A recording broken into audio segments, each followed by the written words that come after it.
Hello and welcome to episode 6 of Video Game Details, the series where we take a look at some of the cooler things you may not have noticed while playing your favourite games. In today's video, we creatively break out of a car in Sleeping Dogs, we get some moral support from Ashley in Resident Evil 4, and we try to trick people into thinking we have a loaded gun in I Am Alive. As always, if you think you know of a detail that I'm yet to cover, then the best place to let me know is in the comments section or on my social media accounts, the links to which are in the description. Oh, and if you do go on to enjoy this video, then a like is really appreciated. Anyway, without further delay, let's get started. So up first, let's take a look at a game that promised so much, but in the end delivered so little. Mafia 3 had the unenviable task of being a sequel to the excellent Mafia 2, and I think it's safe to say it didn't really live up to expectations. Now don't get me wrong, there are some good points about Mafia 3, mainly the story, but both critics and fans agreed that Mafia 3 was a bit of a letdown. Now, Mafia 3 took place during the 1960s in the fictional city of New Bordeaux, where racial tensions were still very high, and this next detail is a great example of that. The police in Mafia 3 would respond to different areas of the city based on its perceived wealth and ethnic background. Take this clip for example. I'm in a poor, predominantly black neighbourhood and I shoot a civilian.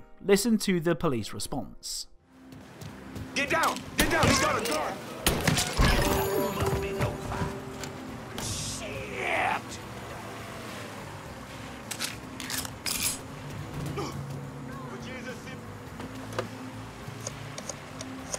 Hello? Yes. We need help right away. If any of y'all in the mood, I got a report of an armed colored boy in the hollow. So the dispatcher says that if anybody's in the mood, they might want to check out the reports of a shooting. Now compare that with the response if you shoot somebody in a richer area of New Bordeaux.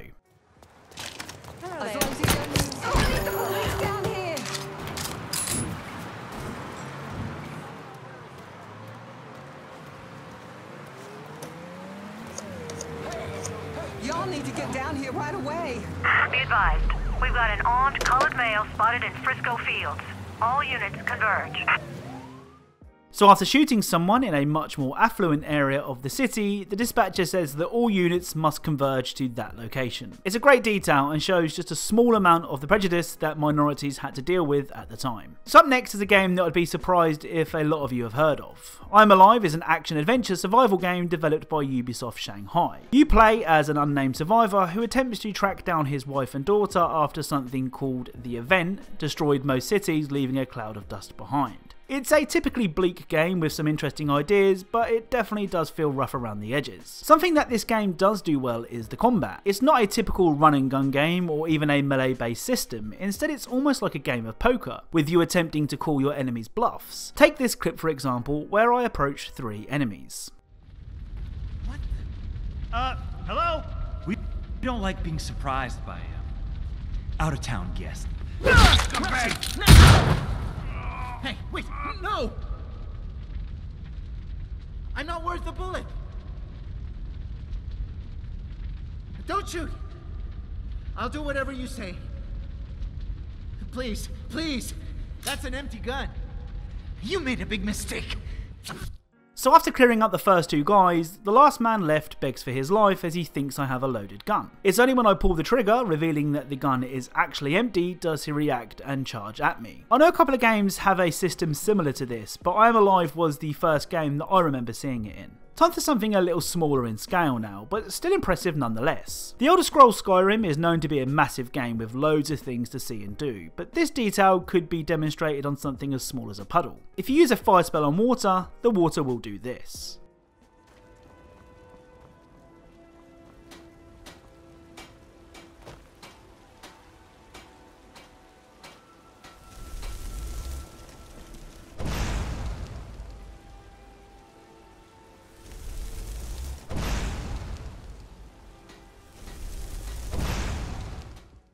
so the water begins to bubble as it boils. The thought of someone sitting at their desk and specifically programming this effect into the game just blows my mind for some reason. Like, I'm sure nobody would have complained if the water didn't boil, but it's here anyway, and I for one am grateful for it. So up next is a game that, despite its clunky controls, has aged remarkably well. Resident Evil 4 is probably one of the greatest games of all time, but a lot of people blame the game for the way the entries in this series after 4 seem to focus more on the action and not the survival horror Resident Evil was known for. Whether you love Resident Evil 4 or not, hopefully you can still appreciate this next detail. During Act 2, you and Ashley have to travel in a gondola lift. As expected, you are soon attacked by a bunch of crazed villagers. Well, when shooting the villagers, pay close attention to Ashley, who seems to be very supportive.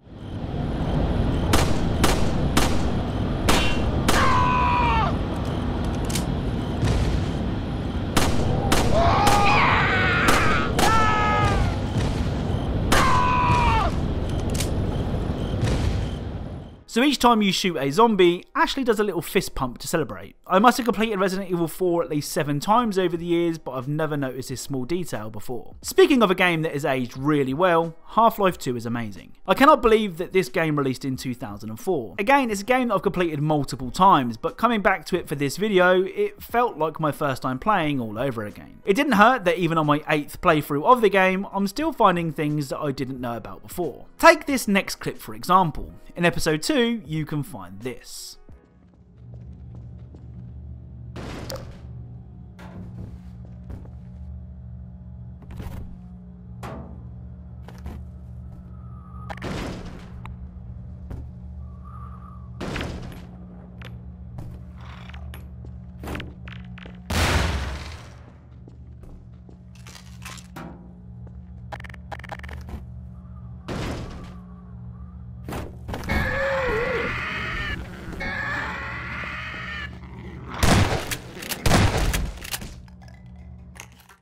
So whilst I knew there was a zombie in the dumpster, I thought that it would be smart to chuck a grenade into the dumpster, taking care of the zombie. Little did I know that the zombie would chuck the grenade straight back at me. As I said, this was maybe my 8th playthrough of the game, and I'm still being surprised. So this next clip is one that Half-Life fans should recognise immediately. After Dr. Magnuson has talked you through the do's and don'ts of the Magnuson devices, he will say this.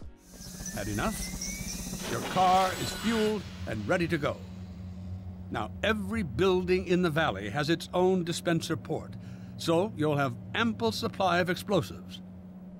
Now, I must get back to my rocket, Freeman. I'm relying on you not to squander my trust, or my Magnuson's. Oh, and Freeman, if you pull this off, I might just forgive you for that debacle at Black Mesa. You know the one I mean, involving a certain microwave casserole. So Magnuson speaks of a casserole incident at Black Mesa, the setting of the first game. The casserole Magnuson is referring to is this.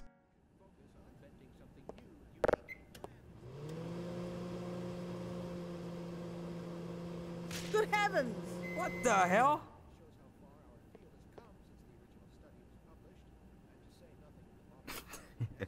You think you can fix the vending machine too, college boy? We will never hear the end of this. Yeah, you best make like an atom and split. Cause that was you-know-who's lunch.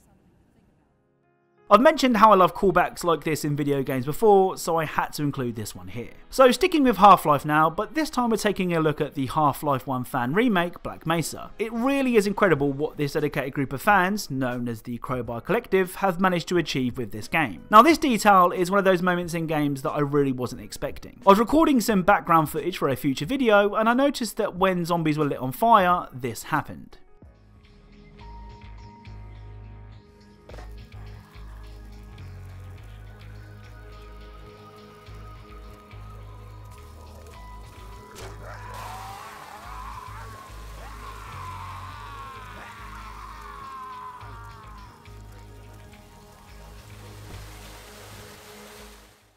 Yup, the sprinklers will turn on if you ignite the zombies using a flare. It's not the biggest detail in the world, but I think it's really cool. So this final detail is from one of the most underrated games of all time. At release, Sleeping Dogs was quickly dismissed as another open world game trying to capitalise on the success of Grand Theft Auto, and whilst there is certainly some similarities, Sleeping Dogs is a good enough game to be discussed on its own merits. Set in Hong Kong, Sleeping Dogs sees you take control of Wei Shen, an undercover cop who has to infiltrate the Sun On Yee Triad gang. During the game, you have to balance the cooler and more fun Triad way of doing things with the police's more strategic, law-abiding approach. Now, I've already recommended Half-Life 2 in this video, but everyone's probably already played that already, so if you buy one game featured in this video, please make it Sleeping Dogs. Anyway, enough gushing about the game, let's get to the detail. If you manage to jam your car in a tight space where you cannot open the doors, you will exit the car in the most badass way possible.